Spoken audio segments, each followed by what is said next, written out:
ఒకప్పుడు ఏదైనా వస్తువు కావాలంటే సంబంధిత షాపులకు వెళ్లాల్సి వచ్చేది, కానీ ఇప్పుడు ఆ పరిస్థితి అయితే మారిపోయింది. టెక్నాలజీ పెరగడంతో ఆన్లైన్ సేవలు అందుబాటులోకి వచ్చాయి. చాలా మంది ఆన్లైన్లో రెగ్యులర్గా తమకు కావాల్సిన వస్తువులను కొనుగోలు చేస్తున్నారు. కూర్చున్న చోటు నుంచి ఏ వస్తువు కావాలో దాన్ని ఆన్లైన్లో బుక్ చేసుకొని పొందుతున్నారు. ఈ ఆన్లైన్ సేవల్లో అమెజాన్, ఫ్లిప్కార్ట్ సంస్థలు దూసుకెళ్తున్నాయి.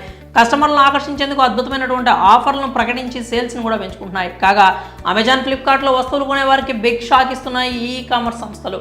ఈ రెండు సంస్థలు డిజిటల్ రిటర్నింగ్ అండ్ రీప్లేస్మెంట్ పాలసీలో భారీ మార్పులు చేశాయి. దీంతో ఇకపై రీప్లేస్మెంట్ ఆటలు సాగమంటున్నాయి సంబంధిత వర్గాలు. అమెజాన్, ఫ్లిప్కార్ట్ ఈ కామర్స్ సంస్థల్లో వస్తువులకు కొన్నప్పుడు అవి మీకు నచ్చకపోయినా లేదా డ్యామేజ్ అయినా లేదా ఫంక్షనింగ్ సరిగా లేకున్నా కూడా రీప్లేస్మెంట్ చేసుకునేవాళ్ళు. ఇది వరకు వస్తువు కొన్న తర్వాత ప్రాబ్లం వస్తే 7 days పాలసీని అందించేవి. 7 రోజుల్లో రీప్లేస్మెంట్ జరిగేది. దీనివల్ల కంపెనీలు నష్టాలను చవి చూస్తున్నాయి. అదనపు ట్రాన్స్పోర్ట్ ఛార్జీలు, కొంతవరకు ఫ్రాడ్ జరుగుతుండడంతో ఈ పాలసీలో మార్పులు తీసుకొచ్చాయి. ఈ రెండు కంపెనీలు తమ ప్లాట్ఫామ్ను 7 రోజుల రీప్లేస్మెంట్ నుంచి 7 రోజుల సర్వీస్ సెంటర్ రీప్లేస్మెంట్కి మార్చాయి. ఇప్పుడు రిటర్న్ అండ్ రీప్లేస్మెంట్ పాలసీలో మార్పుల వల్ల ఇకపై మీరు కొనుగోలు చేసిన వస్తువును వెంటనే మార్చలేరు. అమెజాన్, ఫ్లిప్కార్ట్ కంపెనీల యూజర్లు తమ వస్తువులను మార్చుకోదలిస్తే సర్వీస్ సెంటర్ల ద్వారానే చేసుకునే విధంగా మార్పులు చేశాయి. మీరు డ్యామేజ్ అయిన వస్తువును మార్చాలనుకుంటే సర్వీస్ సెంటర్ను సందర్శించి అక్కడ వస్తువుని ఇవ్వాలి.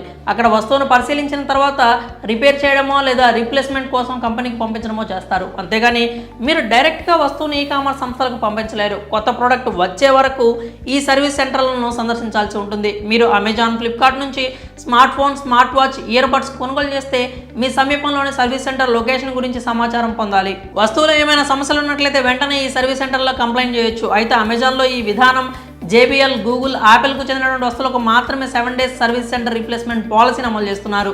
మీరు ఈ కంపెనీలకు చెందినటువంటి వస్తువులను కొనుగోలు చేసినట్లయితే వాటిని మార్చుకోదలుచుకుంటే సర్వీస్ సెంటర్లను సంప్రదించాల్సి ఉంటుంది. మరి అమెజాన్ మరియు ఫ్లిప్కార్ట్ తీసుకున్న ఈ నిర్ణయంపై మీ అభిప్రాయాలను కామెంట్స్ రూపంలో తెలియజేయండి.